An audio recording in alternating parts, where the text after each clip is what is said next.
India recently announced plans to offer more investment to overseas investors in a bid to boost their economic growth. Government schemes include offering international airlines stakes of up to 49% within India's aviation industry and bringing foreign supermarkets to its nation. I'm joined by Riyaz Millwala, former AVP at JPMORGAN Chase, now turned independent options trader. Hello Riyaz, thanks for joining me. Why do you think India are trying to attract greater international investment? The international rating agencies have downgraded India's creditworthiness. Then secondly, the International Monetary Fund has also cut the projections of India's economic growth rate from 6.5 to 6.1%. So, and plus foreign investment is drying up in India. The velocity of the inflow has also slowed down. So Indian government, before it becomes too late, they need to, put more incentives before the international markets for more investments to flow into the Indian market. That is by allowing foreign multi-brands like international supermarkets or even international airlines to have a major stake in India's aviation. The government will show that it is serious about welcoming foreign investment in India. Do you think India's plans to step up foreign investment will make a difference to boost its growth? Because the more investment comes in, it will lead to more employment, more spending, and in the long run, India's GDP growth rate will rise. India's growth currently stands above 5% so far this year compared to even developed economies. Don't you think India is still faring well in comparison to developed economies? I mean, if you go to see by the numbers, India's economic growth is around 5% versus the Western economies, which are 1% or 2%.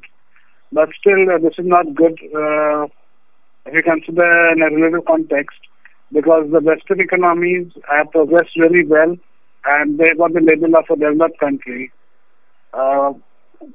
which is based on a number of factors like the GDP as well as the per capita income.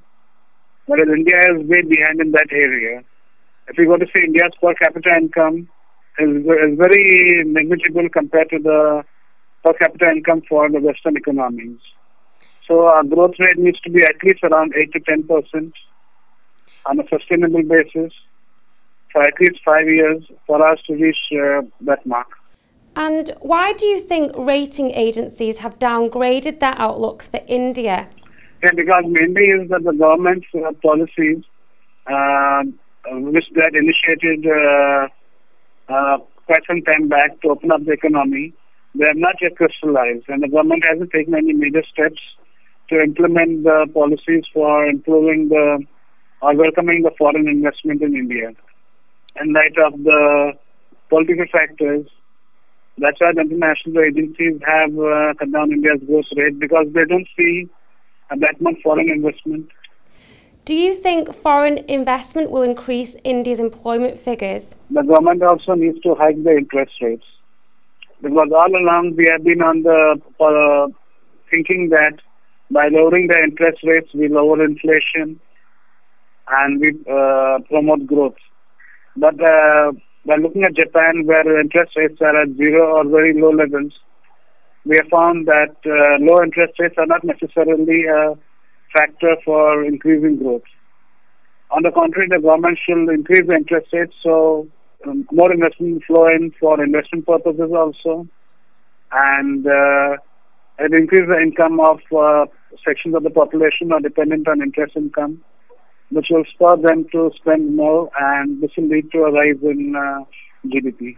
What other steps do you think India can make to improve growth? Along with all the steps the government is taking, the major step they need to take is to introduce capital account convertibility for the rupee, because once the rupee is freely floating like the US dollar or the Swiss franc, then we will see a real change in the international investors' attitude towards India.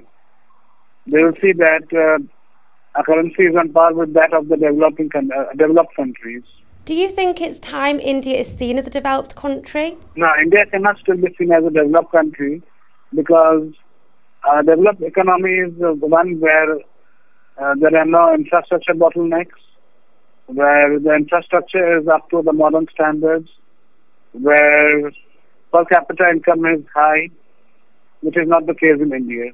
Thanks for joining me today, Riyaz. Well, that's all we've got time for right now, but stay tuned to Dukascopy TV for more interviews and updates. For now, though, goodbye.